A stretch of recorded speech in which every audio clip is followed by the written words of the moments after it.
I spent 38 years mapping what water does underground. I knew where it moved, where it came out, whose land it came from.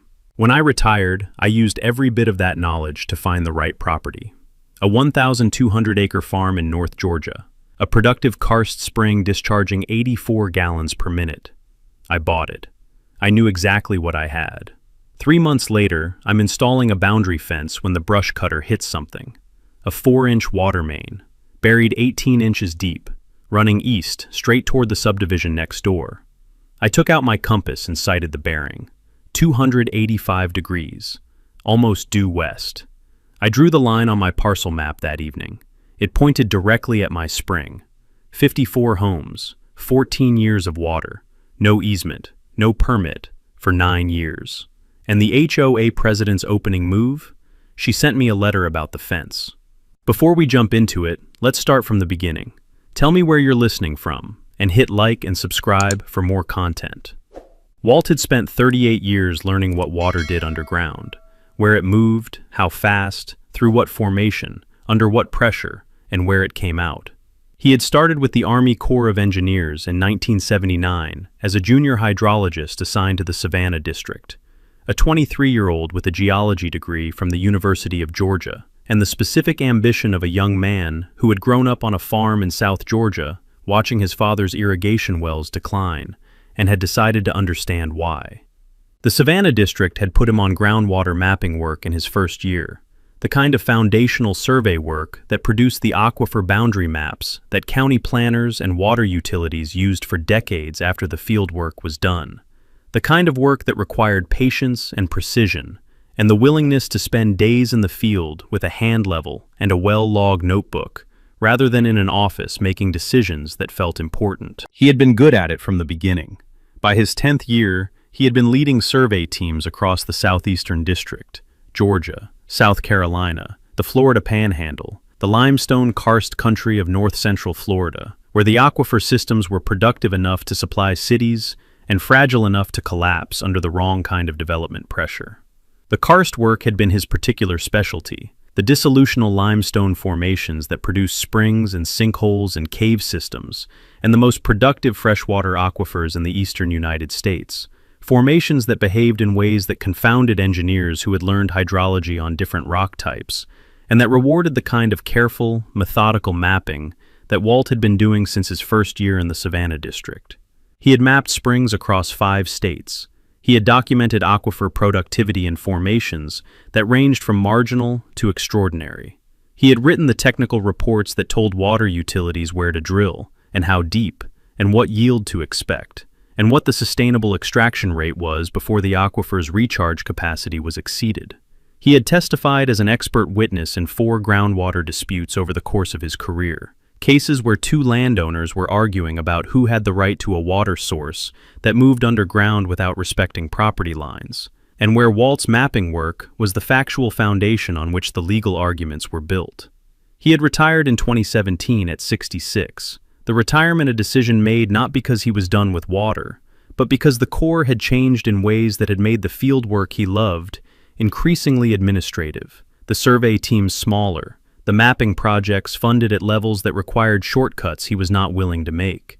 He had left with a full pension, a filing cabinet of field notebooks, and the specific restlessness of a man whose professional identity was entirely built around work he could no longer do in the form he valued. His wife Eleanor had died in 2019, 2 years into his retirement, a pancreatic cancer that moved faster than any of the oncologists had predicted, the illness from diagnosis to death spanning 11 weeks.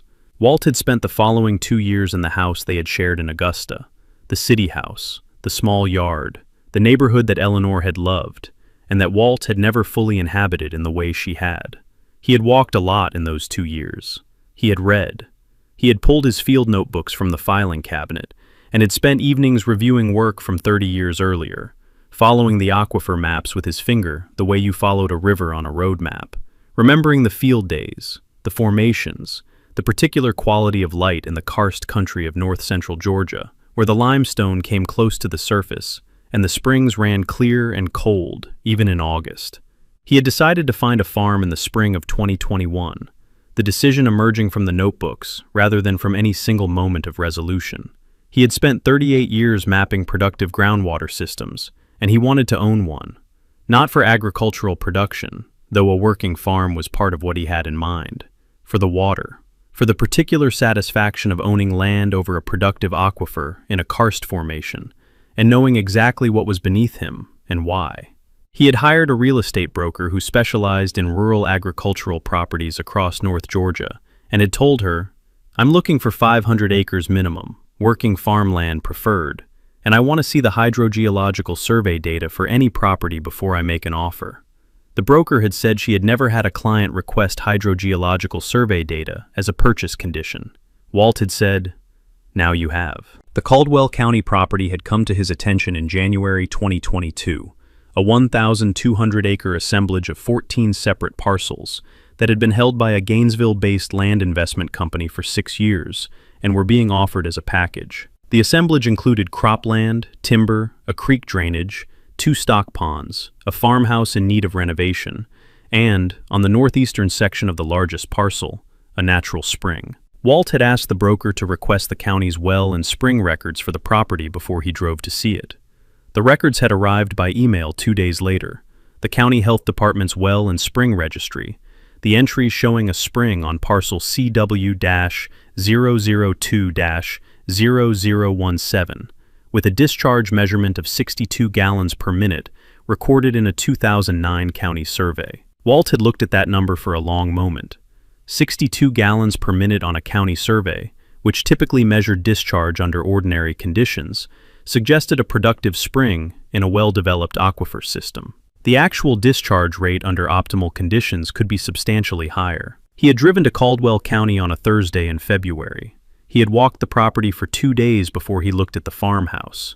The land first, the formations, the drainage patterns, the vegetation indicators that told a trained hydrologist as much about the subsurface water system as a well log. He had found the spring on the second morning, a seep line on the northeastern section of parcel CW-002-0017, the vegetation changing from upland hardwood to the moisture-loving species that grew where groundwater was consistently close to the surface, and then the spring itself, a discharge point in a limestone outcrop shelf, the water emerging clear and steady from a fracture in the formation. He had sat beside the spring for 20 minutes. He had watched the discharge, the water emerging from the fracture, flowing across the limestone shelf, gathering in the natural pool that had formed in the rock below the outlet. He had put his hand in the water, cold, significantly colder than the ambient air temperature, which indicated deep aquifer circulation rather than shallow perched water. He had checked the vegetation around the pool, the watercress, the bryophytes on the wet limestone faces, species that required consistent year-round discharge, species that did not grow at intermittent seeps or seasonal springs. He had taken his discharge measurement kit from his field pack, the same kit he had carried for 38 years, the flow measurement equipment worn but functional, and had measured the discharge at the fracture outlet. The measurement had taken 20 minutes, the methodology the same he had used on springs across 5 states. The discharge rate was 84 gallons per minute. He had written it in his field notebook, the same composition notebook format he had used since 1979. The entry dated and timed, the measurement methodology noted, the site location described by GPS coordinates. He had written below the measurement, highly productive karst spring, deep circulation indicated by water temperature differential, year-round discharge strongly indicated by vegetation assemblage. Aquifer system almost certainly extends well beyond parcel boundaries. Recharge zone likely includes upper ridge to the north and northeast. This is an exceptional water source. He had closed the notebook and had looked at the spring for another few minutes. He had then walked back to the farmhouse and had called his broker. He had said, "I want to make an offer, but first I need to commission a full hydrogeological survey of the property. I want the aquifer boundary mapped, the recharge zone identified, the spring discharge characterized across seasonal variation, and a sustainable yield estimate for the system. I need 2 months." His broker had called the sellers. The sellers, who had been sitting on the assemblage for 6 years and had received no serious offers in the previous 2, had agreed to a 60-day due diligence extension. Walt had retained a hydrogeological consulting firm out of Atlanta, a firm he had worked with on core projects in the 1990s, whose principal was a woman named Dr. Sandra Lim, whom Walt had trained in the field in 1992, and who was now one of the most respected karst hydrogeologists in the Southeast. He had told Sandra, "I want a full characterization of the karst system under this property. Aquifer boundary, recharge zone, spring discharge across the seasonal cycle, sustainable yield, and anything the surface geology tells us about the system's depth and extent." Sandra had put a field team on the property for 3 weeks, the standard karst characterization methodology, the dye tracing to map the aquifer's flow paths, the monitoring wells to characterize the water table elevation, the discharge monitoring at the spring to capture the seasonal variation, the geological mapping of the surface limestone exposures. The report had arrived in Walt's email 6 weeks after the fieldwork began. 44 pages, the aquifer boundary maps in the appendix, the discharge characterization table showing the spring's output across the monitoring period. The spring had discharged at a minimum of 79 gallons per minute and a maximum of 94 gallons per minute during the monitoring period.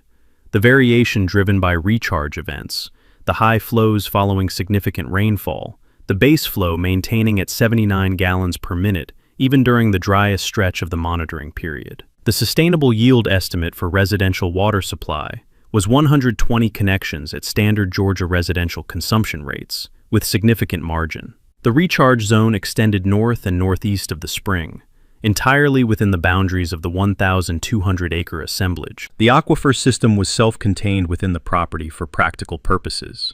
The recharge zone on Walt's land, the discharge point on Walt's land, the system not dependent on any adjacent property's land use for its productivity.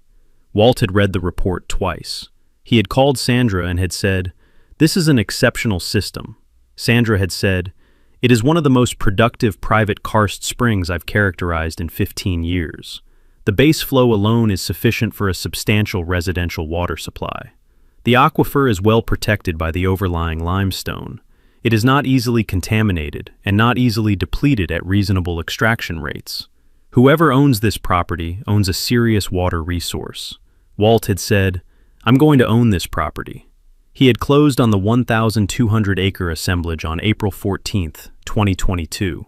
14 parcels, the farmhouse, the cropland, the timber, the creek drainage, the 2 stock ponds, and the spring on parcel CW-002-0017, whose discharge rate Sandra Lim had measured at a minimum of 79 gallons per minute, and which Walt had known from the moment he put his hand in the water on a February morning, was exactly what he had spent 2 years looking for. He had spent the first 3 months on the property getting the farmhouse habitable, the renovation work proceeding in the methodical sequence Walt applied to everything, the critical systems first, the cosmetic work last. He had hired a contractor for the structural and mechanical work, and had done the finish work himself, the evenings on the farmhouse giving him the particular satisfaction of working with his hands on something that would last. He had also been walking the property, the full 1,200 acres, the 14 parcels, the boundaries between them, and the boundaries with adjacent properties. He had walked the western boundary in May, the southern boundary in June, and had begun the eastern boundary fence project in July. The eastern boundary was the longest fence run on the property, 2.3 miles, the fence separating Walt's land from the Clearwater Pines subdivision to the east, a residential development of 54 homes that had been visible from the ridge on Walt's first site visit, and that had been noted in the title work as the eastern neighbor. The existing fence along the eastern boundary was a deteriorated 3-strand barbed wire fence, the posts rotted at the base in several sections, the wire sagging and broken in others. Walt had decided to replace it with a 4-strand high tensile fence, a proper agricultural boundary fence, the posts set in concrete, the wire tensioned and stapled, the corner assemblies engineered to hold the tension across the full run.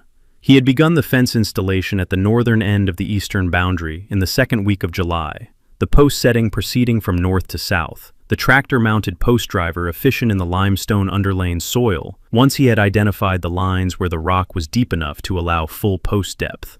He had been working south along the fence line for 11 days when he found the pipe. It had been a Tuesday afternoon, the heat of a Georgia July, the post driver mounted on the tractor, Walt walking the line ahead of the tractor to flag the next post location. He had been working through a section of the boundary where the existing fence was entirely down, the posts rotted out, the wire lying on the ground, the brush having grown up through the fallen wire over what looked like several years.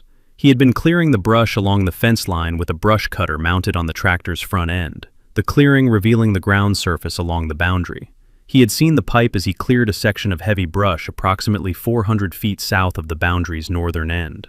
It had emerged from the ground on Walt's side of the boundary line, a 4-inch diameter PVC pipe, white, running east-west, disappearing into the ground on the subdivision side of the boundary.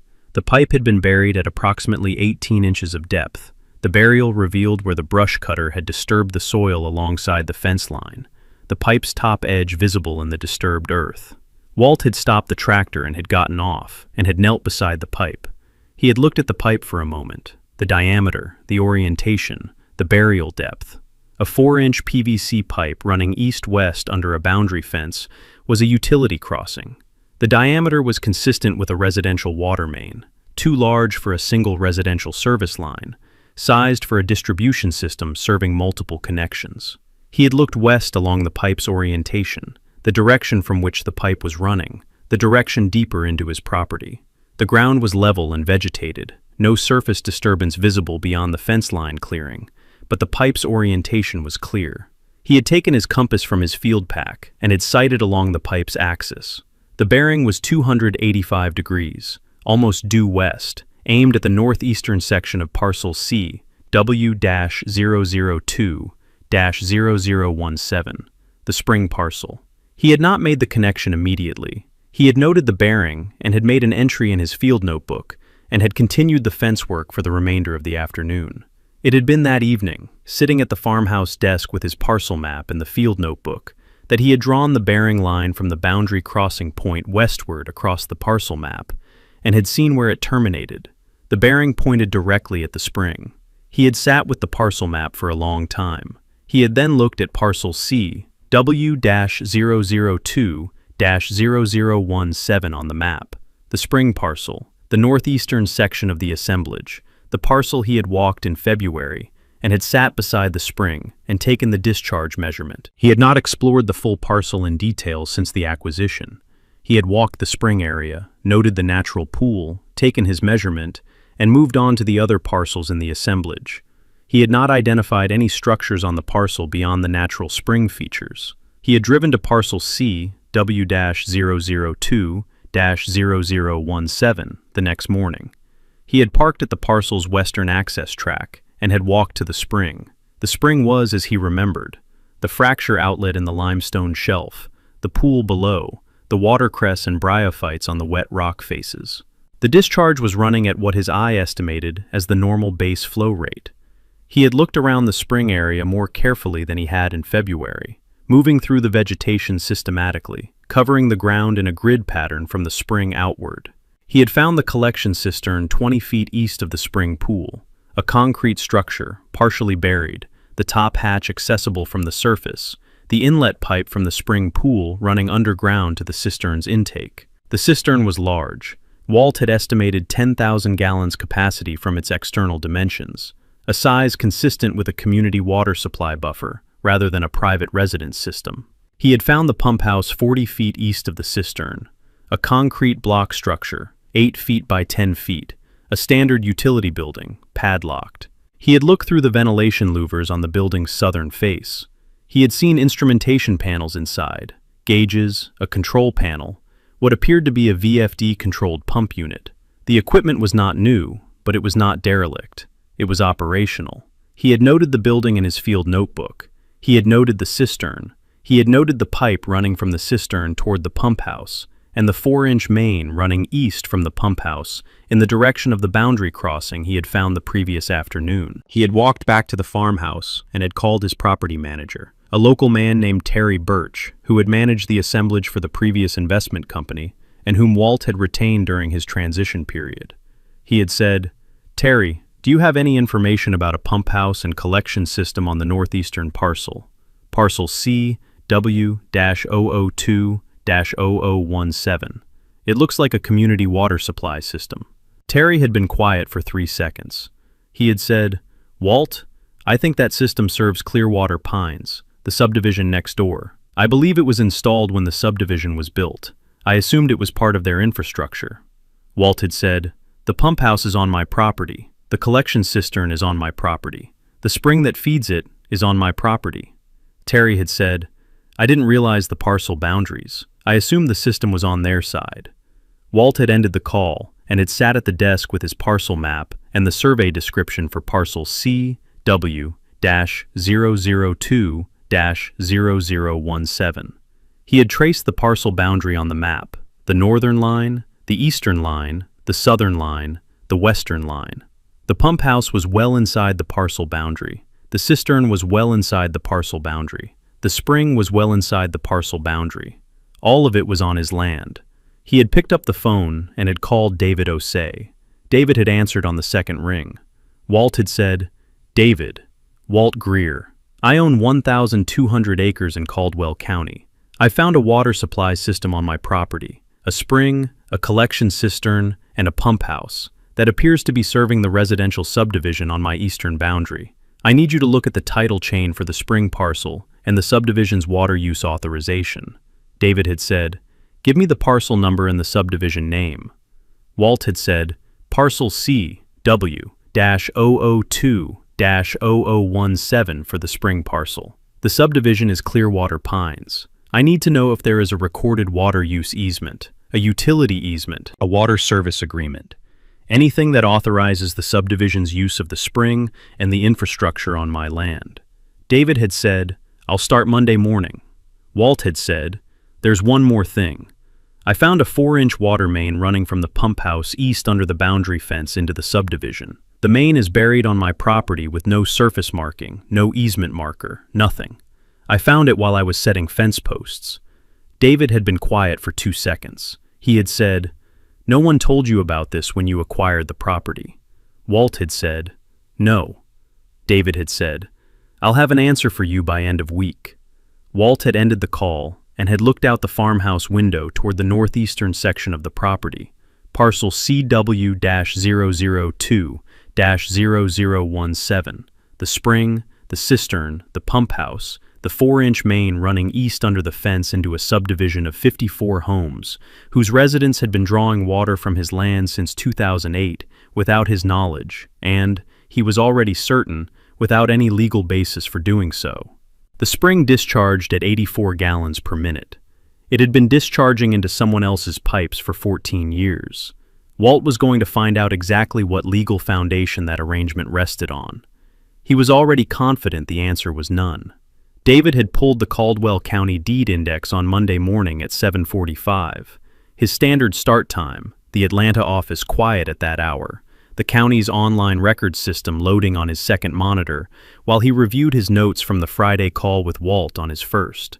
He had a methodology for title investigations and water rights disputes that he had developed over 22 years of Georgia water law practice, a sequence that moved from the current ownership backward through the chain of title, then sideways into the permitting records, then forward again into any easement or agreement instruments that might have been recorded against adjacent parcels. The sequence was designed to catch the instruments that title examiners missed because they searched only the subject parcel and not the adjacent ones.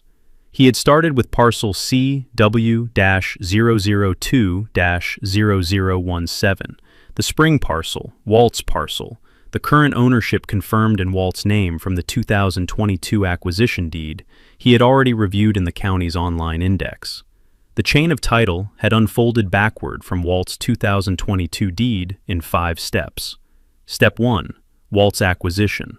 The deed recorded April 14, 2022, conveying a 14-parcel assemblage including CW-002-0017 from Caldwell County Land Holdings, LLC, to Walter R. Greer.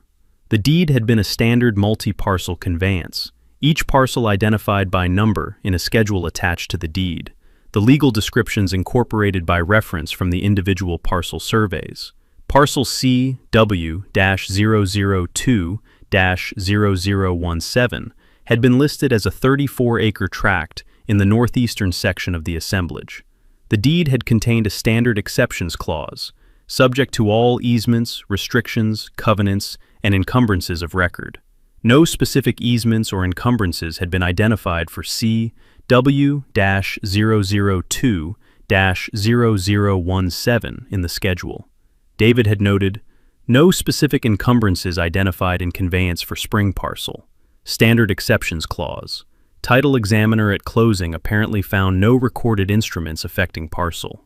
Step 2. Caldwell County Land Holdings LLC's acquisition.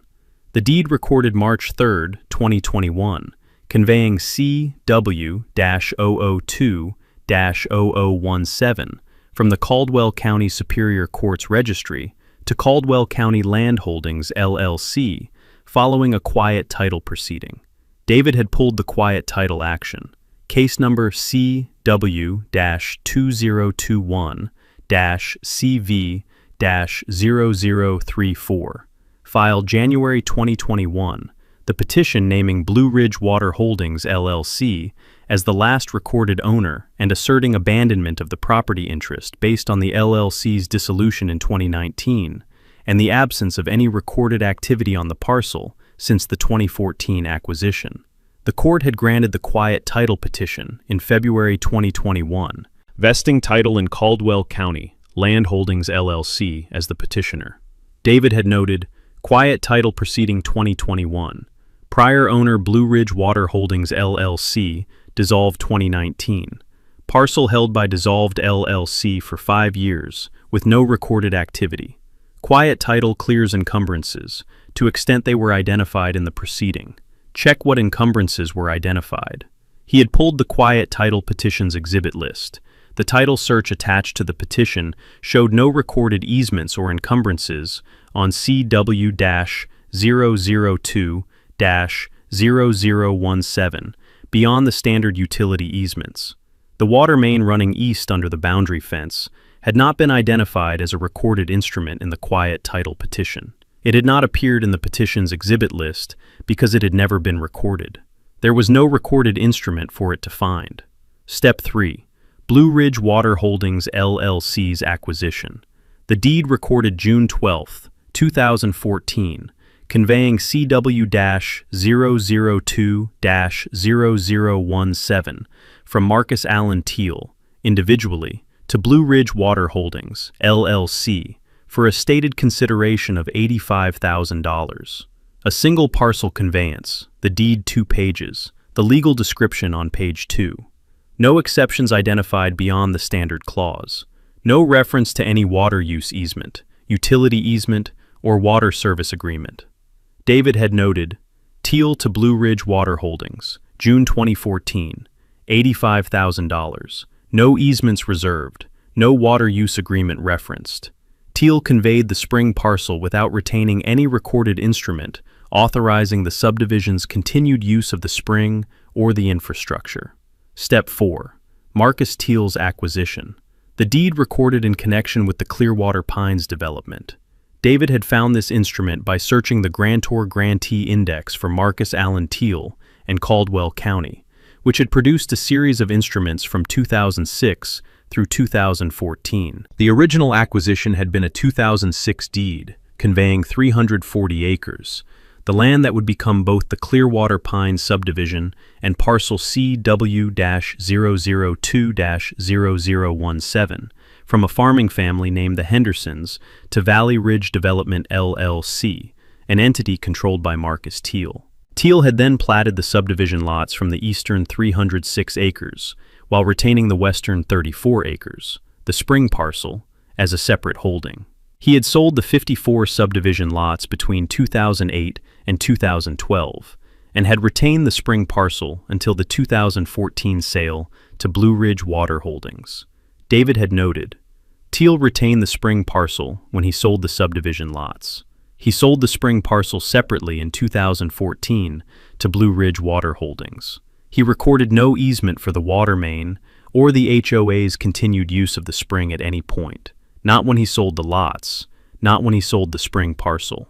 The subdivision lots were sold without any recorded water access instrument referencing the spring. Step 5. The individual lot deeds.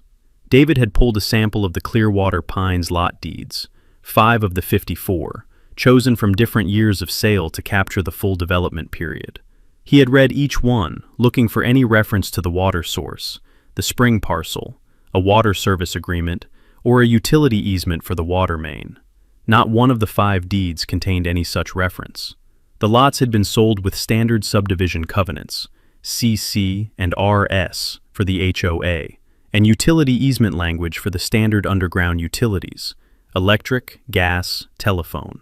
None had referenced the spring on parcel CW-002-0017. None had disclosed that the subdivision's water supply came from a spring on a separate parcel that was not owned by the HOA. David had written, "Individual lot deeds contain no reference to water source. Buyers received no disclosure of spring dependency. Subdivision sold as if water supply were a standard utility. Source not disclosed. No easement recorded." He had then moved to the Georgia Environmental Protection Division's water use permit records. Georgia's water use reporting program required permits for withdrawals above a threshold volume, a threshold that a spring supply serving 54 homes would exceed.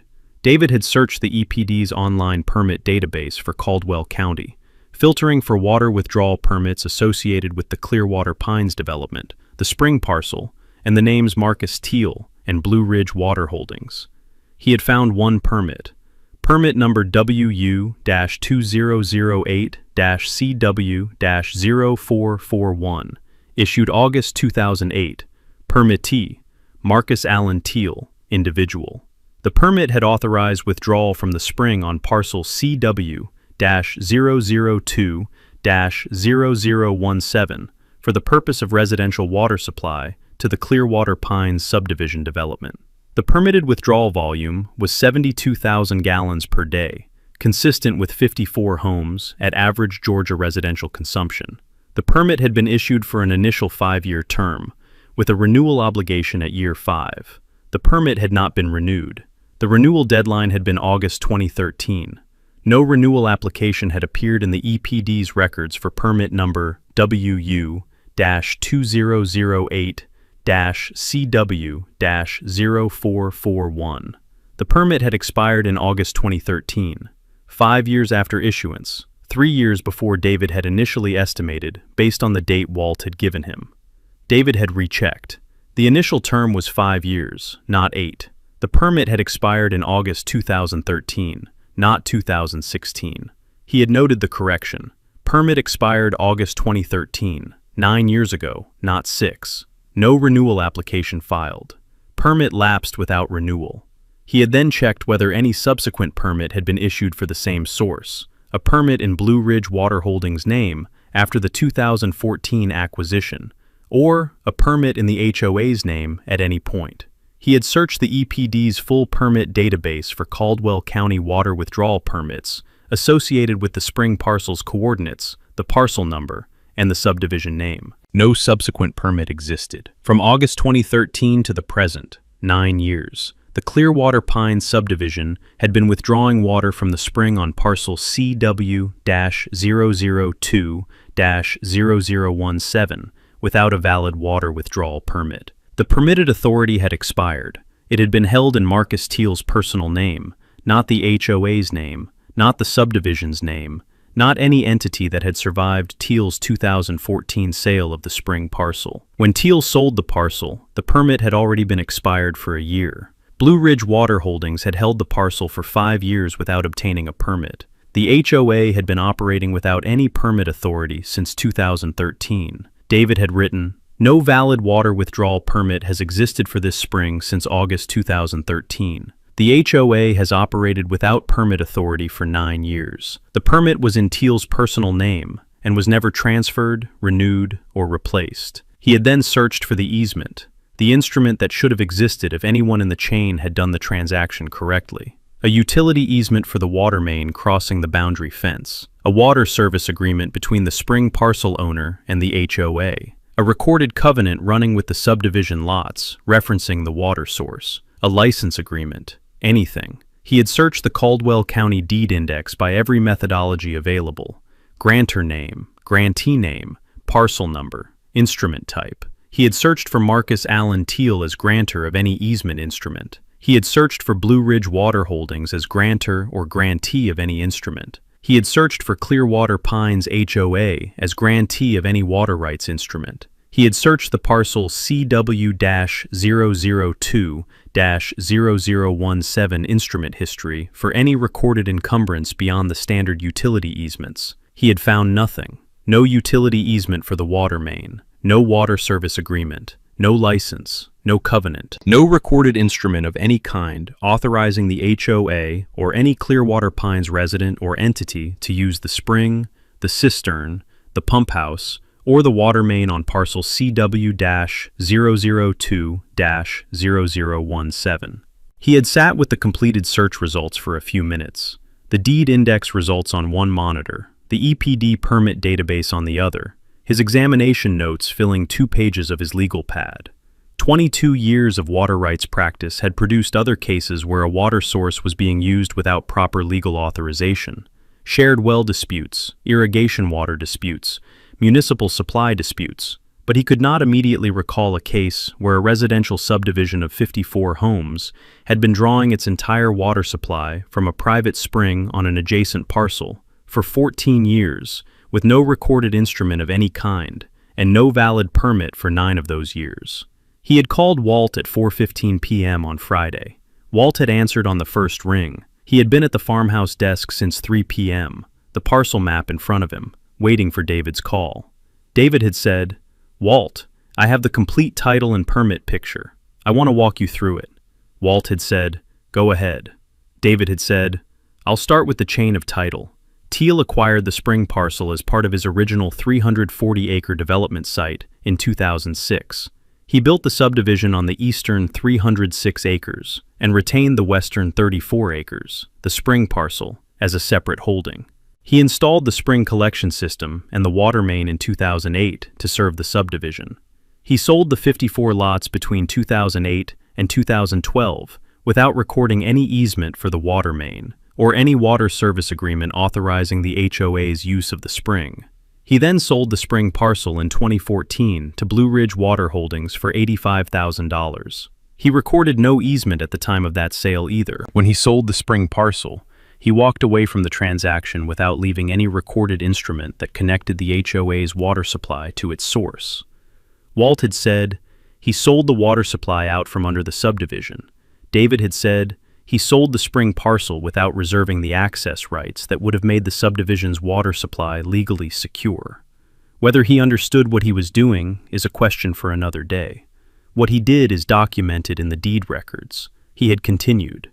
Blue Ridge Water Holdings held the spring parcel from 2014 to 2019 without obtaining a water use permit, without recording a water service agreement with the HOA, and without any apparent activity on the parcel beyond holding it.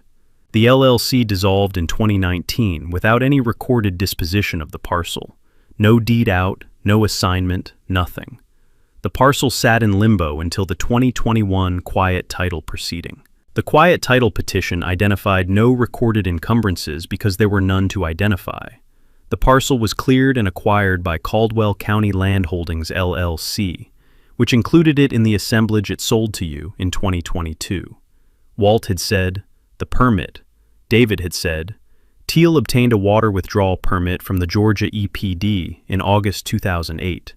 Permit number WU-2008-CW-0441, in his personal name, authorizing withdrawal from the spring for residential water supply to the subdivision. The permit had a 5-year term with a renewal obligation at year 5. The renewal deadline was August 2013. No renewal application was filed. The permit expired in August 2013, 9 years ago. Walt had been quiet for a moment. He had said, 9 years without a permit. David had said, the permit was in Teal's personal name. It was not transferred to the HOA when Teal sold the lots. It was not transferred to Blue Ridge Water Holdings when Teal sold the spring parcel. It expired in 2013 before the 2014 sale. No subsequent permit was issued in any name for this spring. The HOA has been operating without any permit authority since August 2013. Walt had said, and the easement. David had said, there is no easement. no utility easement for the water main, no water service agreement, no license, no recorded covenant referencing the water source. I searched the deed index by every method available, by grantor name, grantee name, parcel number, and instrument type. There is no recorded instrument of any kind authorizing the HOA or any Clearwater Pines entity to use the spring, the cistern, the pump house, or the water main on parcel CW-002-0017. He had paused. He had said, "Walt, 54 homes have been drawing their entire water supply from your spring for 14 years with no legal basis. The permit that existed expired 9 years ago and was never in the HOA's name to begin with. There is no easement. There is no agreement. There is nothing." Walt had said nothing for 4 seconds. David had said, "The infrastructure, the cistern, the pump house, the water main, is on your property, all of it. The main crosses the boundary under the fence with no recorded easement for the crossing. Every gallon of water those 54 homes have used since 2008 has come from your spring under a legal arrangement that does not exist." Walt had said, "What is the HOA's position under Georgia water law?" David had said, "Georgia water law recognizes the landowner's right to water originating on their property, subject to the state's regulated riparian framework. The spring originates on your land. The collection system is on your land. The HOA has no permitted authority to withdraw from the spring, and no recorded property right to access the infrastructure. Their position under Georgia law is that they are using a private water source on private property without authorization. The term for that, in plain language, is unauthorized use." Walt had said, "What is the process?" David had said, "We notify the HOA of the water rights situation, demand that they regularize the unauthorized use through a negotiated water service agreement, and give them a reasonable period to respond. We also file an EPD notification of the unauthorized withdrawal. The HOA has been operating without a permit for 9 years, and the EPD needs to know. The EPD notification is not punitive, it is required disclosure, but it will focus the HOA's attention considerably." Walt had said, "Do the notification and the demand simultaneously." David had said, "That was my recommendation, yes." Walt had said, "One more question. The fence letter. The HOA president sent me a letter about the boundary fence I'm installing. I received it last week." David had said, "What does it say?" Walt had said, "She wants me to remove a section of the fence because it interferes with their landscaping contractor's access to the eastern boundary. She says the HOA has historically maintained the vegetation along the boundary, and that my fence prevents their contractor from accessing the area." David had been quiet for 3 seconds. He had said, "She sent you a fence complaint letter." Walt had said, "Last Tuesday, before I found the water main." David had said, "She doesn't know about the water system." Walt had said, "I don't believe she does. The letter is entirely about the fence." David had said, "Walt, keep the fence letter. We are going to answer it, and we are going to attach the water rights notice to the answer." Walt had said, "That was my thinking." David had said, "Give me 2 weeks to prepare both documents. I want the water rights notice to be complete, the title chain, the permit history, the legal analysis, the demand. When Renee Cobb reads the answer to her fence letter, she is going to understand the full dimensions of her situation before she has had any opportunity to prepare for it." Walt had said, 2 weeks. He had ended the call and had looked out the farmhouse window toward the northeastern section of the property, the spring, the cistern, the pump house, the 4-inch main running east under the boundary fence into a subdivision whose president had sent him a letter about a fence. The spring discharged at 84 gallons per minute. It had been doing so since before Marcus Teal broke ground in 2008. It would keep doing so long after every document David was about to prepare had been filed and recorded, and the situation had been resolved into whatever it was going to become. Walt was going to make sure that resolution rested on a proper legal foundation. For the first time since 2008, it was going to. Renee's letter had arrived on a Tuesday, 2 pages on Clearwater Pines HOA letterhead, dated the previous Thursday. The complaint centered on the northern 400 feet of the boundary fence Walt had been installing along the eastern property line. Walt had read it at the farmhouse desk with his morning coffee. The letter had described the fence as impeding access to the vegetative buffer zone that the HOA has historically maintained along the shared boundary. Renee had written that the HOA's landscaping contractor had maintained the vegetation along the boundary for 14 years, and that Walt's fence posts, set on the property line, prevented the contractor from accessing the area from the subdivision side. She had demanded that Walt remove the fence section, or relocate it 4 feet west of the boundary line within 30 days. She had cited the HOA's historical maintenance rights along the boundary as the basis for the demand. The letter had closed with a PS requesting Walt's property manager's contact information for future boundary matters. Walt had read the letter twice. He had noted that it contained no recorded easement reference, no legal citation, and no instrument of any kind establishing the historical maintenance rights Renee had invoked. He had set it on the desk and had called David. David had said, "Is there a recorded easement for landscaping access along the boundary?" Walt had said, "I searched the deed index before I started the fence project. Nothing." David had said, 14 years of a contractor's periodic visits does not create a legal access right under Georgia law. She has a habit, not a right. We answer the fence letter directly. 1 paragraph. The fence stays. The demand is without legal basis. And we attach the water rights notice as Exhibit A. Walt had said, as a separate document. David had said, formally headed, attached to the fence response. The fence response tells her the fence stays. Exhibit A tells her why the fence is the least of her concerns. Give me 2 weeks. The 2 documents had gone out by certified mail and email on a Thursday morning 14 days later. The cover letter had been 3 paragraphs. The fence was lawfully installed on the property line as surveyed. The demand to relocate it was declined. The HOA had no recorded easement authorizing access to the boundary area from Walt's side. 14 years of a contractor's visits did not establish a legal access right, and the contractor could access the boundary vegetation from the subdivision side. The 3rd paragraph had read, "Please review the attached Exhibit A, which addresses a separate matter of greater significance to the Clearwater Pines community." Exhibit A had been 14 pages. The opening section had stated the legal conclusion without qualification.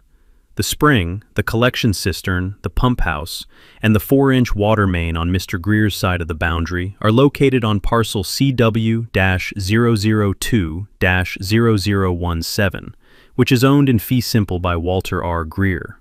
No portion of the water supply infrastructure serving the Clearwater Pines subdivision that is located on Mr. Greer's property is owned by, leased to, or subject to any easement held by the Clearwater Pines HOA or any Clearwater Pines lot owner. The chain of title section had traced the ownership sequence. Marcus Teal's 2006 acquisition of the original 340-acre site, his development of the subdivision on the eastern 306 acres while retaining the spring parcel, the 54 lot sales between 2008 and 2012 with no recorded water easement in any deed, the 2014 sale of the spring parcel to Blue Ridge Water Holdings with no easement reserved, the LLC's 2019 dissolution, the 2021 quiet title proceeding, Walt's 2022 acquisition, each instrument identified by its recording reference, the chain unbroken, and the absence of any easement consistent at every step. The permit section had addressed Georgia EPD permit number WU-2008-CW-0441, issued August 2008 to Marcus Allen Teal personally, authorizing withdrawal from the spring for residential water supply to the subdivision. The permit had a 5-year term. The renewal deadline had been August 2013. No renewal application had been filed. The permit had expired in August 2013, 9 years prior to the notice. No subsequent permit had been issued in any name for the spring. The section had closed with a single declarative sentence. The Clearwater Pines subdivision has operated without a valid water withdrawal permit for this spring since August 2013. The legal analysis section had applied Georgia water law, the landowner's rights to water originating on their property, the absence of any recorded instrument authorizing the HOA's use, The legal characterization of the HOA's continued withdrawal as unauthorized use of a private water source on private property. The demand section had stated 4 numbered items. 1. The HOA shall immediately acknowledge, in writing, Mr. Greer's ownership of the spring, the cistern, the pump house, and the water main on parcel CW-002-0017. 2. The HOA shall cease unauthorized withdrawal from the spring, pending the execution of a negotiated water service agreement with Mr. Greer. 3. The HOA shall file an application for a water withdrawal permit with the Georgia EPD within 30 days, naming Mr. Greer as the water source owner and the HOA as the withdrawal entity. 4. The HOA shall negotiate in good faith a recorded water service agreement and utility easement with Mr. Greer, authorizing the continued use of the spring on terms to be determined. The notice had closed with a paragraph David had written with particular care. Mr. Greer acquired this property in April 2022 and became aware of the water supply infrastructure during routine boundary work in July 2022. He has no desire to disrupt the water supply of 54 households. His desire is to have the legal relationship between his property and the subdivision's water infrastructure placed on a proper, recorded foundation. A foundation that should have existed since 2008, and that Marcus Teal's failure to record a water use easement left absent from the title chain. Mr. Greer is prepared to negotiate a water service agreement that provides the HOA with long-term, legally secure access to the spring. He is not prepared to allow that access to continue without legal authorization. Renee had received the envelope on a Saturday morning. The certified mail delivery at 9:47 a.m. The envelope opened at her kitchen table with her second cup of coffee. She had read the cover letter in 2 minutes. The fence response had annoyed her, the new neighbor declining to cooperate about something that had always been done a certain way. She had been composing her mental response to the fence argument when she unfolded Exhibit A. She had read the title, Water Rights Notice, Parcel C, W-002-0017, Clearwater Pines Subdivision Water Supply. She had read the first paragraph of the ownership section. She had read it again. She had set the document on the table and looked at it and then picked it up and read the first paragraph a third time. The spring, the cistern, the pump house, the water main, all on Walt Greer's property. No easement, no lease, no instrument of any kind. She had read the permit section. She had read the expiration date, August 2013, 9 years ago. She had gotten up from the kitchen table and walked to the utility room where the water meter was located. The digital display showing current reading, the supply pipe coming up through the floor from the underground main. She had looked at the meter for a moment. She had then walked back to the kitchen and called the HOA's automated water system status line. The automated message had said, current system status, normal operation, supply pressure, 52 pounds per square inch, no service interruptions. Normal operation. She had set the phone down and looked at Exhibit A on the kitchen table. 14 pages. The title chain, the permit history, the legal analysis, the demand. She had called Dale Pruitt at Lot 31, the retired banker who had been on the HOA board for 6 years, and whose judgment she trusted when the situation was genuinely serious. She had said, Dale, I need you to come over. I've received something the board needs to see immediately. Dale had arrived in 12 minutes. He had read Exhibit A at the kitchen table without speaking. He had read the permit section twice. He had set the document down and looked at Renee. He had said, we need an attorney. Renee had said, I'm calling one Monday morning. Dale had said, call one today. This is not a Monday morning situation. Renee had picked up her phone. The spring on parcel CW-002-0017 had discharged at 84 gallons per minute on that Saturday morning, the same rate it had discharged at on every morning since the limestone aquifer had been pushing water through the fracture in the rock shelf for longer than anyone in the Clearwater Pines subdivision had been alive. The water running through 54 homes on that Saturday morning was Walt Greer's water. It had always been Walt Greer's water.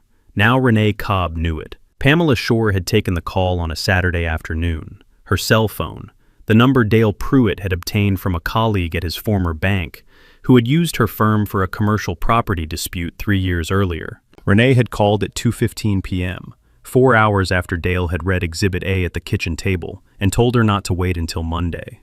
Pamela had listened to Renee's summary for 6 minutes without interrupting. The new neighbor, the fence complaint, the attached water rights notice, the spring, the permit expiration, the absence of an easement. She had asked 3 questions: the parcel number for the spring parcel, the name of Walt's attorney, and whether the HOA had any documents relating to the water system in its files. Renee had said, "I'll have to check the HOA's records. We have files going back to the HOA's formation in 2008. I don't know what's in them relating to the water system." Pamela had said, "Pull everything you have on the water system. Any contracts, any permit documents, any correspondence with Marcus Teal or any water authority, any infrastructure records. I need to see all of it before I can give you a complete assessment. I'll start my own research Monday morning." She had said, "Ms. Cobb, I want to be straightforward with you before we go further. The notice you've described is legally detailed, and the factual claims it makes are verifiable from public records. Before you decide how to respond, I need to know whether those claims are accurate. That research takes a few days. Don't send any response to Mr. Greer's attorney until I've completed the review." Renee had said, "How long?" Pamela had said, "By Thursday. Don't respond before Thursday." She had started Monday morning at 7:30 with the Caldwell County Deed Index, the same index David had searched 2 weeks earlier, the same methodology, the same sequence. She had pulled parcel CW-002-0017 first, and had traced the chain of title backward from Walt's 2022 deed to Teal's 2006 acquisition.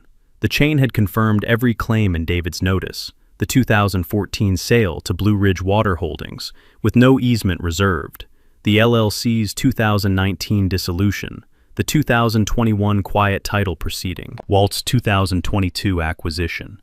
She had then searched the adjacent parcel records, the Clearwater Pines subdivision's common area parcel, and a sample of 10 individual lot deeds. She had been looking for what David's notice said was not there: a recorded water use easement, a utility easement for the water main, a water service agreement, any instrument connecting the subdivision's water supply to its source on the spring parcel. She had found nothing. The lot deeds were standard subdivision conveyances, the standard HOA covenants, the standard utility easements for electric and gas and telephone, nothing referencing the water source. The common area parcel deed had the same profile. No water rights instrument appeared anywhere in the subdivision's recorded title chain. She had then pulled the Georgia EPD permit database. Permit number WU-2008-CW-0441 had loaded on her screen in the same form David had seen. The 2008 issuance, Marcus Teal as permittee, the 5-year term, the August 2013 expiration. She had checked the renewal records more thoroughly than the notice had described, looking for any renewal application that might have been filed late, any extension request, any successor permit in any name. She had searched the EPD's database by the spring's GPS coordinates, the parcel number, the subdivision name, and every entity name in the chain of title. There was no subsequent permit. The database showed 1 permit for this source and 1 expiration date, and nothing after it. She had noted, 9 years of unpermitted withdrawal confirmed. EPD permit database contains no successor permit in any name. She had then called the Georgia EPD's water withdrawal program directly, a staff member named Kevin Marsh, who handled compliance inquiries for the North Georgia region.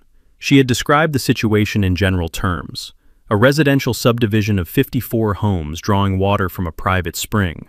The original permit expired 2013. No successor permit, the spring parcel having changed ownership twice since the permit expiration. Kevin had said, "That's a significant compliance issue. An unpermitted withdrawal at that volume for that duration. The EPD would be very interested in that situation. Has someone filed a complaint?" Pamela had said, "Not yet to my knowledge. I'm doing due diligence for a client." Kevin had said, "If this comes to us officially, we'll be required to open a compliance review. The subdivision would need to obtain a permit retroactively or cease withdrawal. If they're drawing from a private landowner's spring without a recorded authorization from the landowner, That's a separate property rights issue on top of the permit compliance question. Pamela had said, "Understood. Thank you." She had noted, EPD confirmation that unpermitted withdrawal at this volume triggers mandatory compliance review if reported. Property rights issue separate from permit compliance. On Wednesday, she had driven to the Caldwell County Courthouse and had reviewed the physical deed files for the Clearwater Pines subdivision, the original development plat, the subdivision approval documents, the infrastructure records on file with the county. She had found the subdivision's original utility plan, the engineering drawings submitted with the development permit application in 2007, the drawings showing the water supply system, the spring on parcel CW-002-0017, the collection cistern, the pump house, the 4-inch main running east under the boundary between the spring parcel and the subdivision parcel. The utility plan had been stamped by the county's engineering office in 2007 as part of the subdivision permit approval. The stamp had noted, water supply system, private spring, permit required from Georgia EPD prior to construction. The EPD permit, WU-2008-CW-0441, had been obtained in 2008, 1 year after the county's stamp. The utility plan had been approved on the condition that the permit would be obtained. The permit had been obtained. Then it had expired in 2013 and had never been renewed, and the system had continued operating for 9 more years on the momentum of an infrastructure that nobody in the chain of ownership had ever thought to examine legally. Pamela had pulled the HOA's formation documents from the county's HOA registry. The HOA had been formed in 2008, the same year the subdivision opened. The formation documents listing the HOA's purposes and responsibilities. The water system had not been listed as an HOA asset. The formation documents had not referenced the spring parcel or any water use agreement. The HOA had been formed as if the water supply were a standard utility. Source unspecified, responsibility unassigned, legal basis unexamined. She had driven back to Atlanta on Wednesday evening with a complete picture and had called Renee on Thursday morning at 9 a.m. She had said, "Renee, Pamela Shore, I've completed my review. I want to give you the full assessment before you decide on next steps." Renee had said, "Go ahead." Pamela had said, "Every factual claim in Mr. Greer's water rights notice is accurate. I've verified each one independently. The spring is on his property, parcel CW-002-0017, owned by Walt Greer in fee simple since April 2022. The cistern, the pump house, and the water main on his side of the boundary are all on his property. There is no recorded easement, no utility easement, no water service agreement, and no recorded instrument of any kind authorizing the HOA's use of the spring or the infrastructure." Renee had been quiet. Pamela had said, "The Georgia EPD permit expired in August 2013. That is 9 years ago. The permit was issued in Marcus Teal's personal name. It was never transferred to the HOA, never transferred to Blue Ridge Water Holdings when Teal sold the spring parcel in 2014, and was never renewed. There is no successor permit in any name. The HOA has been withdrawing water from this spring without a valid permit for 9 years. Renee had said, "Marcus Teal built this system. He is responsible for this." Pamela had said, "Teal's responsibility for the situation he created is a separate legal question from your current unauthorized use of Walt Greer's water source." I want to be clear about that distinction because it is important for how you think about the path forward. Yes, Teal sold 54 lots without disclosing that the water supply came from a separate parcel he retained. Yes, he sold the spring parcel in 2014 without recording a water use easement that would have secured the subdivision's access. Those failures created the situation, but the situation you are in today is not resolved by Teal's responsibility. You have been drawing water from Walt Greer's property since he acquired it in 2022 without his knowledge or authorization. That is the problem in front of you. Renee had said, he bought the property in 2022. He's only owned it for a few months. The HOA has been using this water for 14 years. Pamela had said, Georgia law does not provide the HOA with rights against a new landowner based on years of unrecorded use. The use was against prior owners. Teal, Blue Ridge Water Holdings, who did not object. Walt Greer did not know about the use when he acquired the property. When he discovered it, he gave notice. His notice is legally correct. The HOA's position against him is not strengthened by the duration of the unauthorized use. Renee had said, "What are our options?"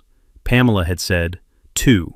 Negotiate a water service agreement with Mr. Greer on terms he will accept, which gives the HOA long-term, legally secure access to the spring. Or, develop an alternative water supply, drill a production well on HOA common area land, connect to a public utility if one serves the area, or identify another source. The alternative supply route is a significant infrastructure project that would take months and cost substantially more than a negotiated agreement. Renee had said, "And if we do nothing?" Pamela had said, "If you do nothing, Mr. Greer's attorney will escalate, a court filing seeking a declaration of unauthorized use and an injunction against continued withdrawal, potentially combined with an EPD complaint that triggers a mandatory compliance review. If the EPD opens a compliance proceeding on a 9-year unpermitted withdrawal at 54-home scale, the HOA will be dealing with a regulatory enforcement action on top of the civil dispute. I do not recommend doing nothing." Renee had said, "I need to tell the board." Pamela had said, "Tell the board, then tell the community. The 54 households have a right to know that their water supply is legally unsecured. They are going to find out regardless. Better that they hear it from you in a measured way than from Mr. Greer's attorney in a court filing." Renee had said, "This is going to cause panic." Pamela had said, "It is going to cause concern. Whether it causes panic depends on how you present it. The water is still flowing. Mr. Greer has stated he does not want to disrupt the supply. His notice says he wants to negotiate, not to shut it off. Present it accurately. There is a legal issue with the water supply's authorization that the board is addressing. The supply is currently uninterrupted, and the board is in discussions to put the authorization on a proper legal footing. That is accurate, and it is not panic-inducing if delivered calmly." Renee had said nothing for a moment. She had said, "I'll call a board meeting for tonight." The board meeting had been at 7 p.m. in the community room, the 5 board members, Pamela joining by phone. Renee had presented the situation in 30 minutes, the Exhibit A document on the table, Pamela's assessment delivered in summary. Dale Pruitt had asked the questions the other board members had not yet formed. What is the exposure if Greer files before we respond? What is the EPD's likely timeline if a complaint is filed? What is the cost range for an alternative supply? Pamela had answered each one. The exposure was significant. A court finding of unauthorized use could support damages for the period of Walt's ownership, and potentially earlier if the court found the prior owners had no right to allow the use either. The EPD timeline was 30 to 60 days from complaint to compliance notice. An alternative supply, a production well on HOA common area land, would cost an estimated $180,000 to $250,000 based on the formation depth typical for the region, plus permitting and infrastructure. Dale had said, "The negotiated agreement is cheaper and faster." Pamela had said, "Substantially, and it provides long-term security. A production well could fail. The spring has been flowing at documented rates for as long as the records go back." The board had authorized Pamela to contact David Osai and request a negotiating session. Renee had then posted to the HOA community portal at 9:15 p.m. a message she had drafted with Pamela's input, 3 paragraphs, the tone measured and factual. The post had read, "The board has become aware of a legal matter involving the community's water supply. Our water comes from a natural spring that is located on property recently acquired by our neighbor, Mr. Walt Greer. The legal authorization for our use of the spring needs to be updated and properly recorded, and the board is working with legal counsel to negotiate a formal water service agreement with Mr. Greer. The water supply is currently uninterrupted, and Mr. Greer has indicated his intention to negotiate rather than disrupt service. The board will provide updates as the negotiation progresses. We understand this is concerning news, and we are committed to resolving it promptly." The post had received 34 replies by midnight.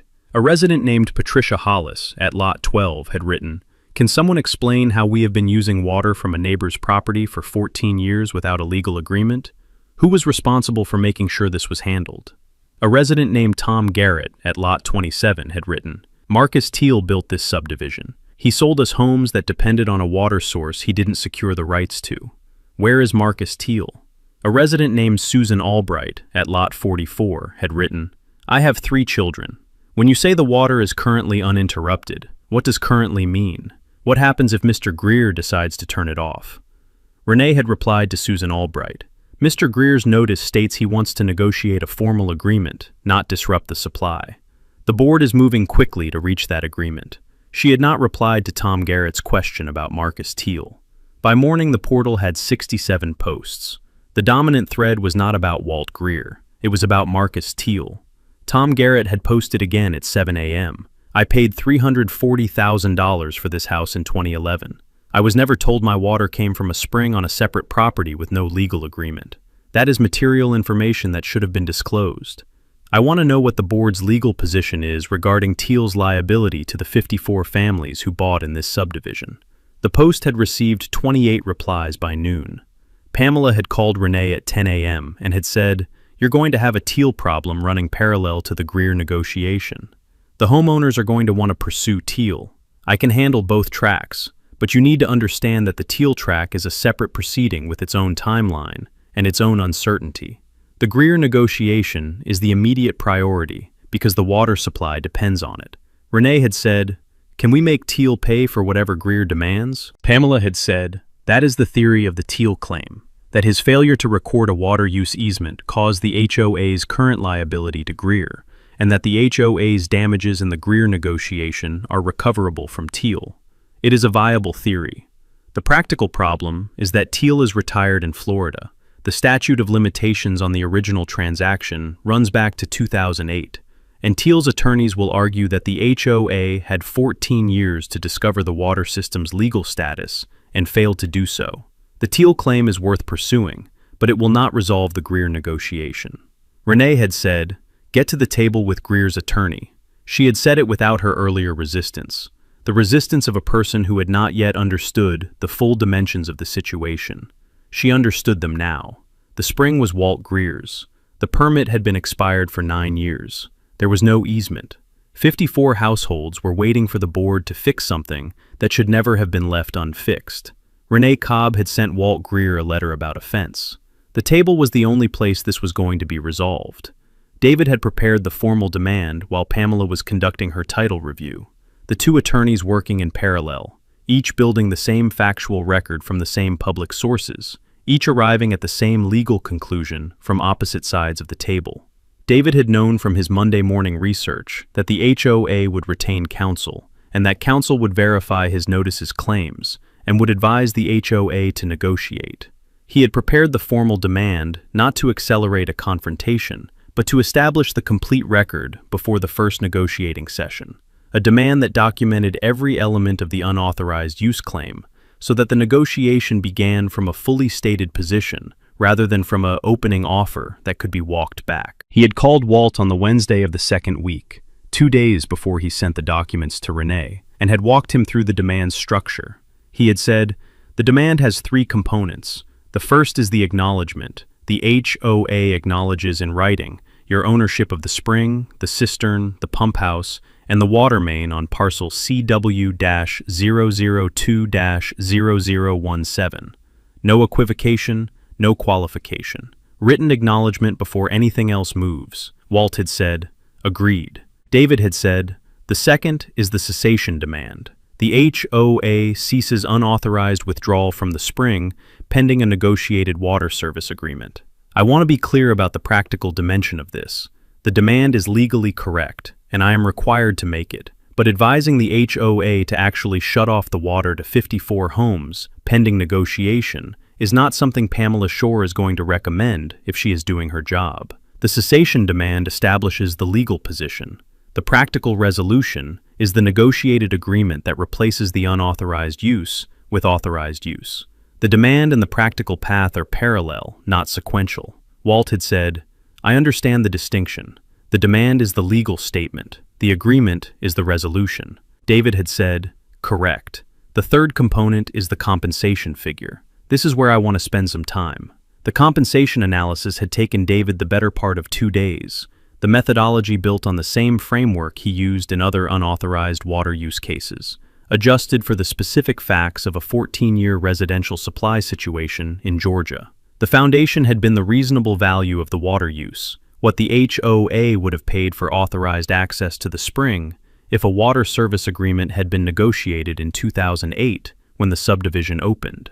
David had benchmarked this against three comparables: private water service agreements in North Georgia involving spring-fed residential systems, the standard rate structures used by small private water utilities serving comparable residential populations, and the Georgia PSC's rate data for small water systems serving 50 to 100 connections. The comparable analysis had produced a benchmark annual service fee range of $18,000 to $26,000 per year for a spring system serving 54 residential connections at the measured discharge rate, a range that reflected the spring's productivity, the infrastructure's capacity, and the market rate for comparable private water service in the region. David had applied the midpoint of the range, $22,000 per year, across the unauthorized use period. The HOA had been using the spring since August 2008. Walt had acquired the property in April 2022. The unauthorized use period against Walt specifically ran from April 2022 to the date of the notice, approximately 4 months, at the annual rate producing a figure of approximately $7,300. But David had extended the analysis backward, not as a claim against Walt's predecessors, which was not David's case to make, but as context for the full scope of Teal's error and the HOA's exposure. From August 2008 to April 2022, was 13 years and 8 months. At $22,000 per year, the total unauthorized use value across the full period was approximately $301,000. The HOA's direct liability to Walt for the period of his ownership was $7,300 plus ongoing accrual. The HOA's broader exposure for the full 14-year period, the exposure that would inform the Teal litigation, was $301,000.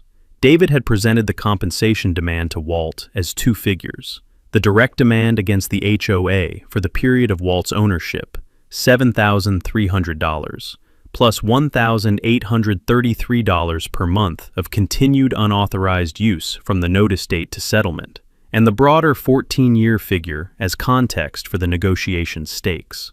Walt had said, "The direct figure is modest."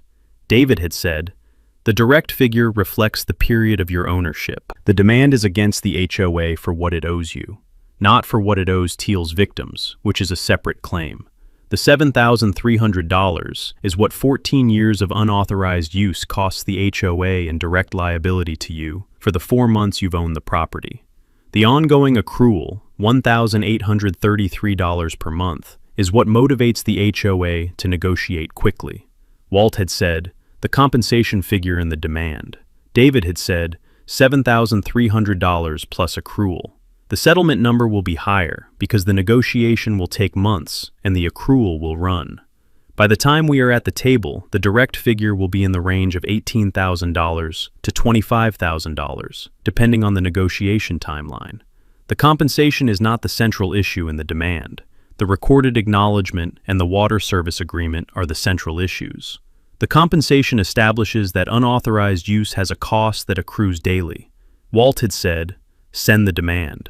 The formal demand had gone to Pamela Shore on the same Thursday morning as the cover letter and Exhibit A to Renee, a separate document, the third element of the package David had assembled. It had been 6 pages, the unauthorized use characterized under Georgia water law, the compensation methodology explained in detail, the 3 demand elements stated in numbered paragraphs, the response deadline set at 30 days. Pamela had received it and had called David that afternoon. She had said, "David, Pamela Shore, I represent the Clearwater Pines HOA. I've reviewed your notice and demand. I want to have a preliminary conversation before either of us files anything." David had said, "I'm happy to talk. My client's position is stated in the documents." Pamela had said, "I've completed my title review. The factual claims in your notice are accurate. I've advised my client accordingly. The HOA wants to negotiate." David had said, "Mr. Greer is prepared to negotiate." The demand's 30-day response window is the timeline for a written response, indicating the HOA's intent. The negotiating session can be scheduled within the 30 days or after. The accrual runs either way. Pamela had said, "We'll respond within 30 days. I need some time to work through the board's internal situation before we can set a date." David had said, "Understood, the meter is running." The internal situation Pamela had referenced was the HOA board's parallel effort to understand the full scope of Teal's liability, an effort that had been running since the community portal erupted, and Tom Garrett's question about Marcus Teal had received 28 replies. Renee had tasked Dale Pruitt with finding Marcus Teal's current contact information, a task Dale had completed in 2 days through a combination of Florida property records and a LinkedIn search that produced a profile listing Teal as a retired developer in Sarasota. Dale had found a phone number through a mutual contact in the Georgia development industry, a man who had done site work for Teal on a project in 2010 and who still had Teal's cell number in his contacts. Renee had called the number on a Thursday evening. A man had answered. She had said, "Is this Marcus Teal?" He had said, "Who's calling?" She had said, "Renee Cobb. I'm the president of the Clearwater Pines HOA in Caldwell County, Georgia. You developed Clearwater Pines in 2008. There had been a pause. He had said, "I developed a lot of properties. What's this about?" She had said, "The water supply system you installed for the subdivision, the spring on the parcel you retained and sold in 2014. The spring is now owned by our neighbor. There is no recorded easement authorizing our use of it. The new owner has sent a formal demand. 54 families are affected. I need to talk to you about your responsibility for this situation." There had been a longer pause.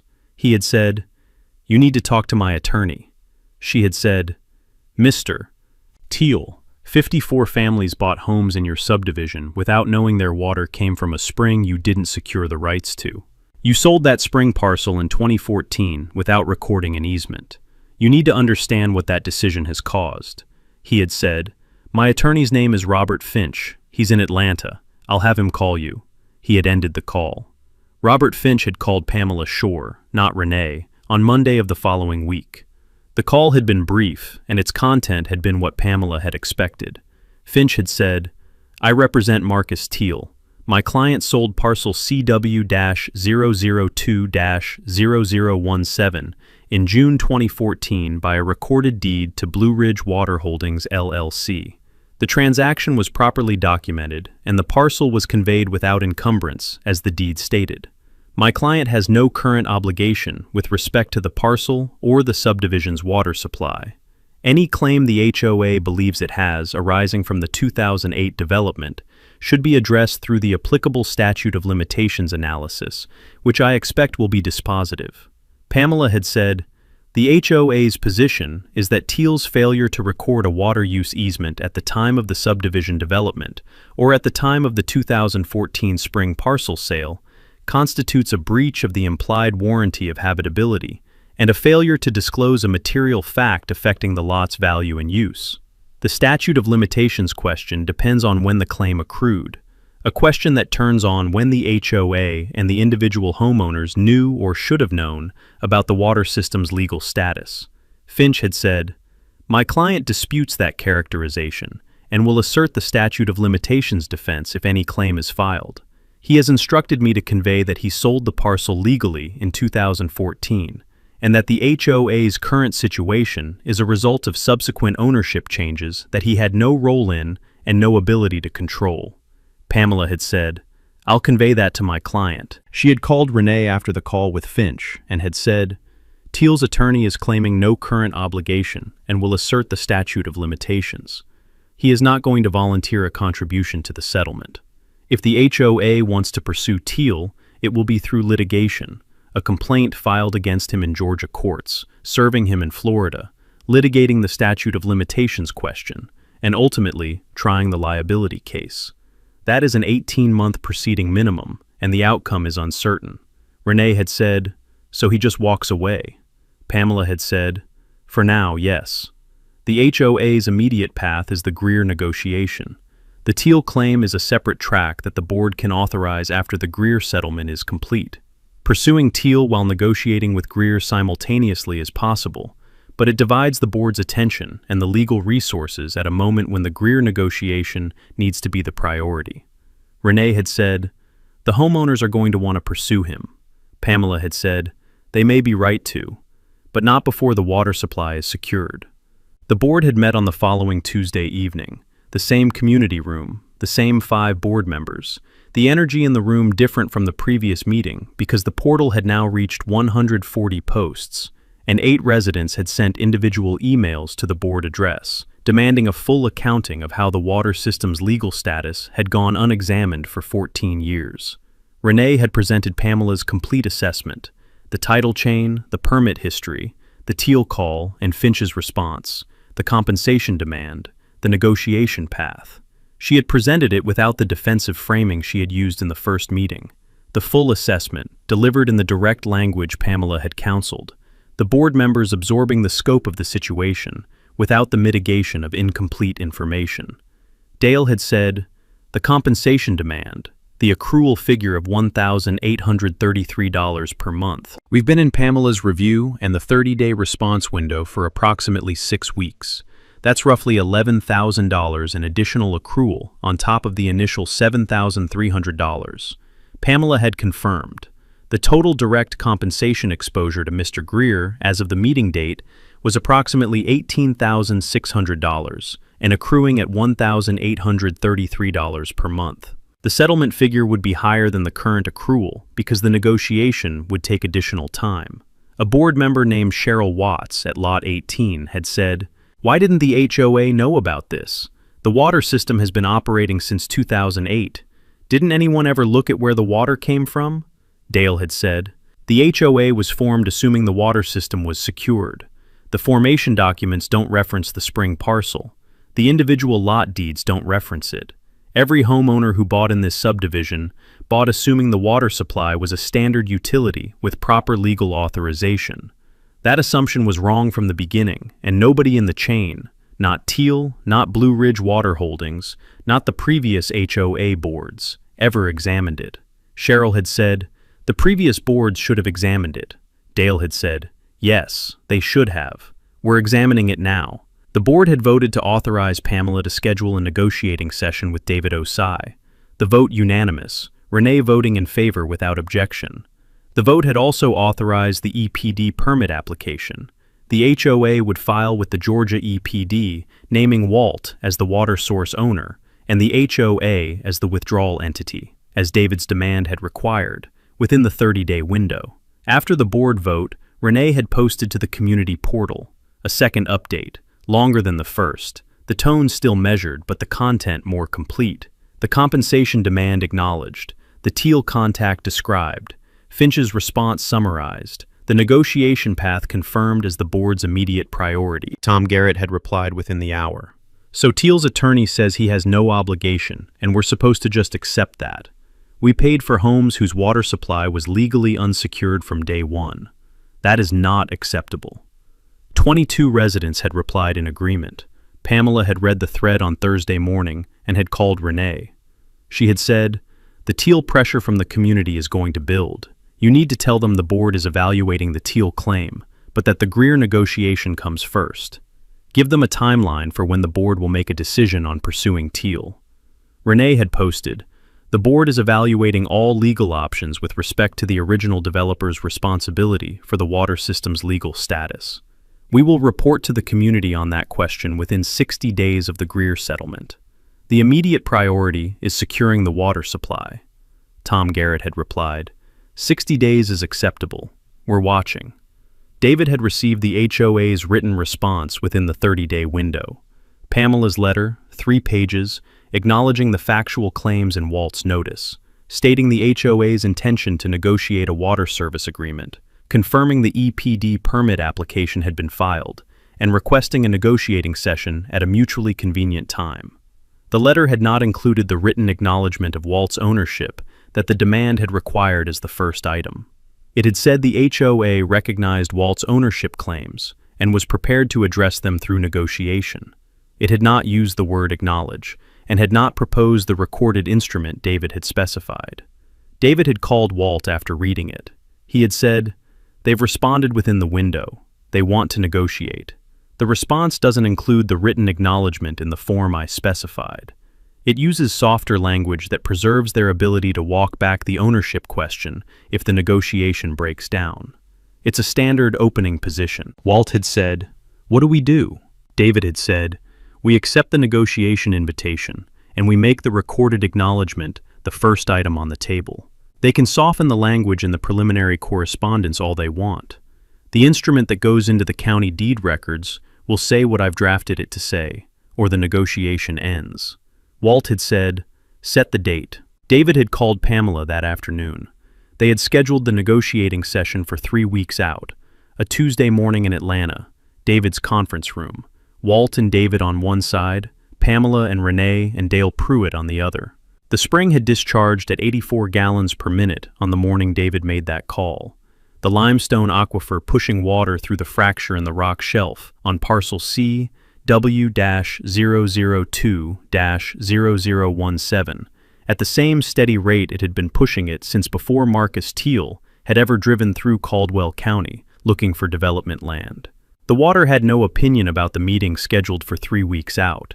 It moved the way water moved, through the path of least resistance, out of the rock, into the cistern, through the pump house, under the boundary fence, into 54 homes whose residents were watching the community portal and waiting for the board to fix something that Teal's error had left unfixed for 14 years. The table was set. The meter was running. The meeting had been on a Tuesday morning in David's Atlanta conference room. Walt and David on one side of the table, Pamela and Renee and Dale Pruitt on the other.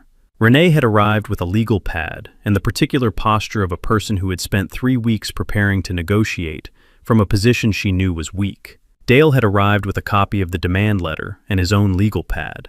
Pamela had arrived with the term sheet David had sent the previous week and 3 pages of handwritten notes. Walt had nodded at Dale when they sat down. Dale had nodded back. Renee had looked at the table. David had opened. He had said, "Mr. Greer has 4 terms for a water service agreement. I'll present them in order, and we can discuss each one before moving to the next." He had placed a clean copy of the term sheet in the center of the table. He had said, "Term 1. The HOA executes and records an acknowledgement instrument confirming Walt Greer's ownership of the spring, the collection cistern, the pump house, and the water main on parcel C W-002-0017.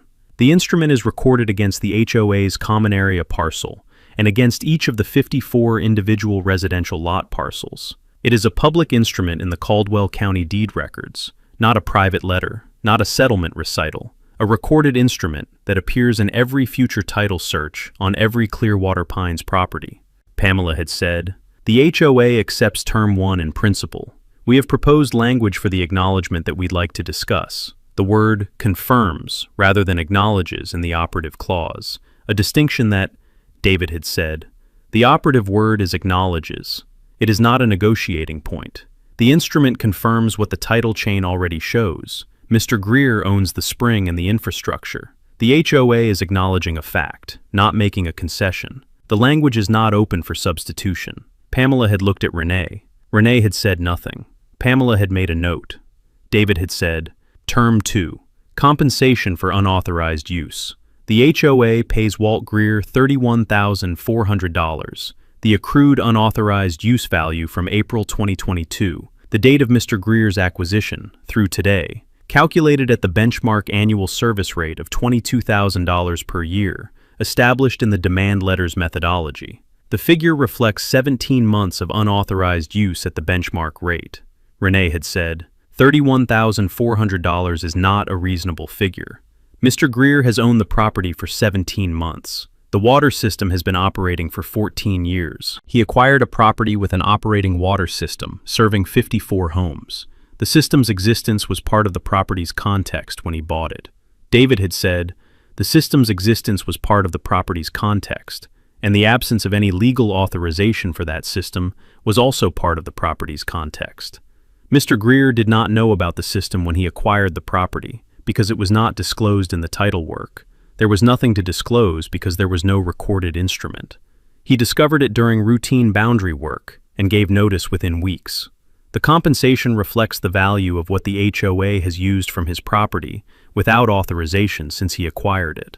Renee had said, "We'll pay $12,000. The table had been quiet. Walt had said, his first words of the session, "The figure is $31,400. It does not move." Renee had looked at Walt. Walt had looked at Renee with the patient attention of a man who had spent 38 years being precise about water and who had no intention of being imprecise about this. She had said, "That is a significant sum for a 17-month period." Walt had said, "It is the market rate for what your community has used from my property. The benchmark rate is supported by 3 comparables in North Georgia that David has documented in the demand. The methodology is sound. The figure is $31,400. Dale had put his hand on Renee's arm. A brief, light contact. The gesture of a man who had been on boards long enough to know when the person beside him was about to say something that would cost more than accepting the number on the table. Renee had said nothing further. Pamela had made a note. She had said, "The HOA accepts $31,400. David had said, "Term 3. The perpetual recorded water service easement.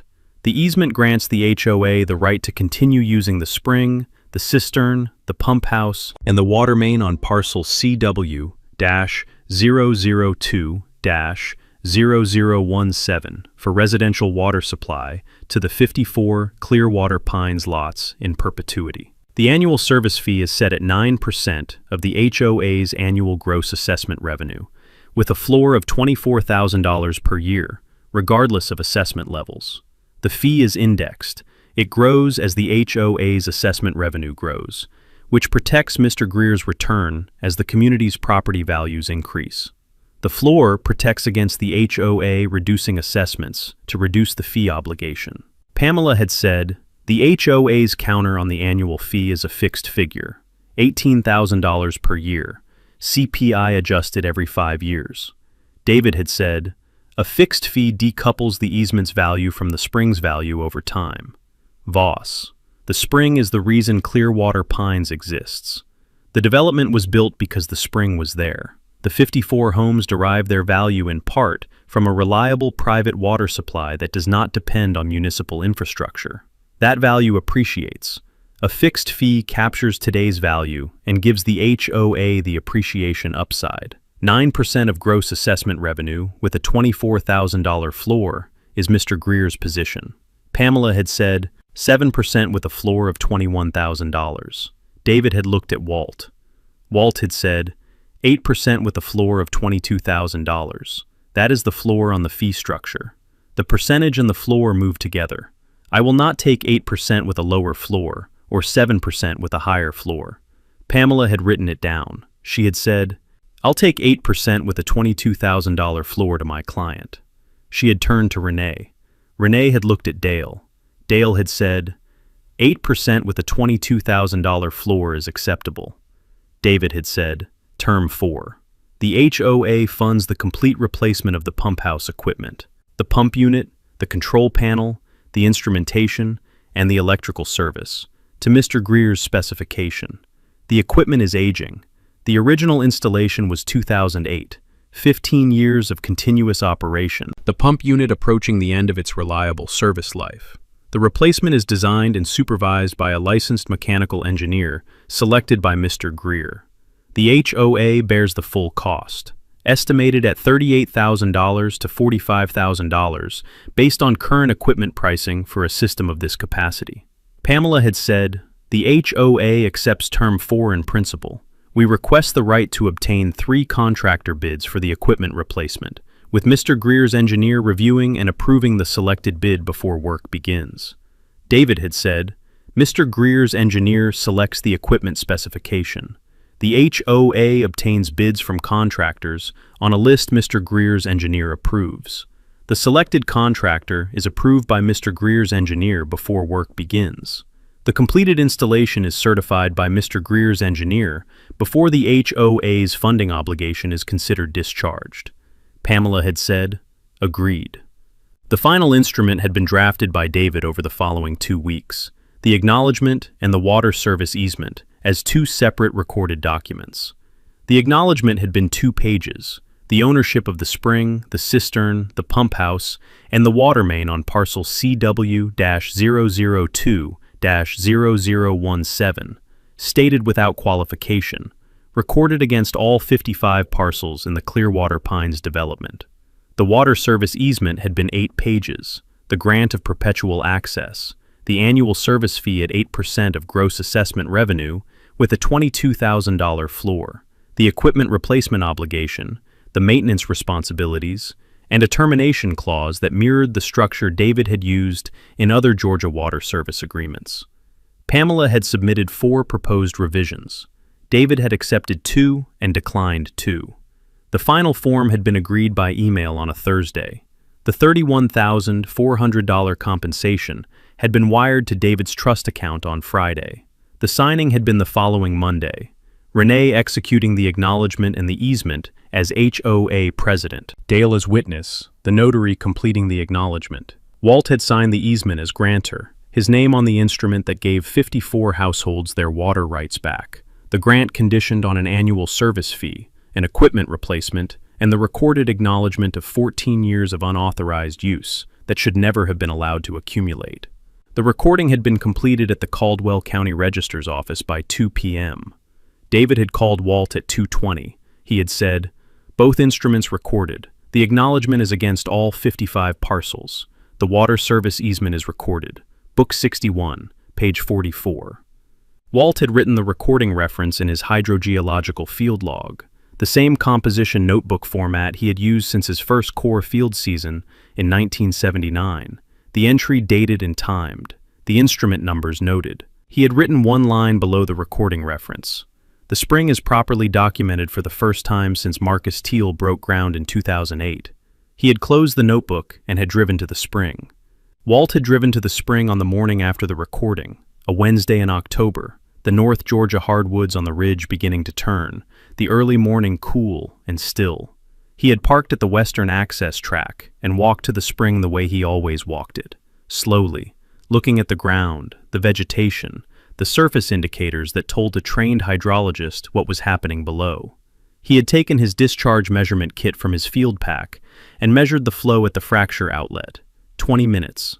The methodology the same he had used on springs across 5 states for 38 years, 85 gallons per minute. He had written it in his field notebook. The measurement dated and timed, the site conditions noted. Below the measurement, he had written, "Discharge consistent with pre-acquisition survey data. Base flow stable. Aquifer performing to characterization." He had walked east to the collection cistern, the concrete structure partially buried 20 feet from the spring pool, the inlet flow audible as the spring discharge entered the buffer volume. He had checked the hatch seal, the inlet screen, the overflow pipe, everything sound. He had walked 40 feet east to the pump house and unlocked the door with his key. The new equipment ran with the quiet efficiency of properly sized, properly installed mechanical systems. The pump unit at operating frequency, the VFD controller display showing current draw and output pressure, the flow meter on the discharge line reading the instantaneous flow. He had looked at the flow meter display, 84.7 gallons per minute, the instrumentation reading correctly, normal operation throughout. He had made the quarterly log entry, pump unit operating within design parameters, output pressure 54 pounds per square inch, flow meter 84.7 gallons per minute, cistern level normal, all instrumentation green, no maintenance action required. The pump house equipment had been replaced 3 weeks earlier. The mechanical engineer Walt had selected, supervising the installation of the new pump unit, the VFD controller, the instrumentation panel, and the updated electrical service over a 10-day construction period. The HOA had paid $41,200. Patricia Vance had certified the installation on site. The system was rated for 120 residential connections. It was serving 54. He had locked the pump house and walked east to the boundary fence, the 4-strand high tensile fence he had installed in July and August, the fence that had been the subject of Renee Cobb's letter, the fence that had been standing when the water rights notice went out, and that was still standing now, with 2 instruments recorded in the county deed index and the legal foundation finally in place. He had walked 200 feet in each direction from the water main crossing point, checking post condition and wire tension. The water main crossed under the fence at the same point where he had found it in July. the 4-inch PVC pipe at 18 inches depth, the crossing now marked with utility flags on each side per the easement instrument's requirement. The crossing location recorded in the easement's exhibit with its GPS coordinates. Anyone working near the boundary would know the main was there. He had looked east along the main's bearing, the line running into the Clearwater Pines subdivision, the rooftops of the nearest homes visible above the vegetation line. 54 homes. The morning commute sounds audible from beyond the subdivision's interior road. The normal sounds of a residential community beginning its day. The water they were using that morning was the same water they had used since August 2008. The spring had not changed. The aquifer had not changed. The fracture in the limestone shelf had not changed. The only thing that had changed was what the Caldwell County deed records showed. 2 instruments recorded the previous afternoon, Book 61, page 44, the acknowledgement and the water service easement, the legal foundation that should have existed since the day Marcus Teal broke ground on the first Clearwater Pines lot, and had not until Walt Greer found a buried pipe during fence installation on a July afternoon and called David Osai. He had walked back to the spring before returning to the farmhouse. He had sat on the limestone shelf beside the fracture outlet, the water emerging at 85 gallons per minute, crossing the shelf, gathering in the pool below. Cold, significantly colder than the October air. Deep aquifer circulation. The same water that had been moving through the limestone since before the karst formation was mapped, before the county was incorporated, before a single road was cut into the Caldwell County ridge country. He had written the final entry in the field notebook. Spring discharge confirmed at 85 gallons per minute. Water service easement recorded. Book 61, page 44. Acknowledgement recorded against all 55 Clearwater Pines parcels. Infrastructure documented, permitted, and legally authorized for the first time since 2008. System performing to design. Aquifer performing to characterization. He had written one more line. The spring was here before any of this. It will be here after. He had closed the notebook and walked back to the farmhouse across the October morning, the 1,200 acres around him, the hardwoods turning on the ridge, the farmhouse at the property's western end where it was now fully his. He had filled the kettle at the kitchen sink and set it on the stove. The water from the tap was his water, out of the limestone aquifer under parcel CW-002-0017, through the fracture in the rock shelf, through the cistern and the pump house and the distribution main, west through the farmhouse supply line to the kitchen sink. He made the coffee. He took it to the porch. The spring discharged at 85 gallons per minute in the October morning.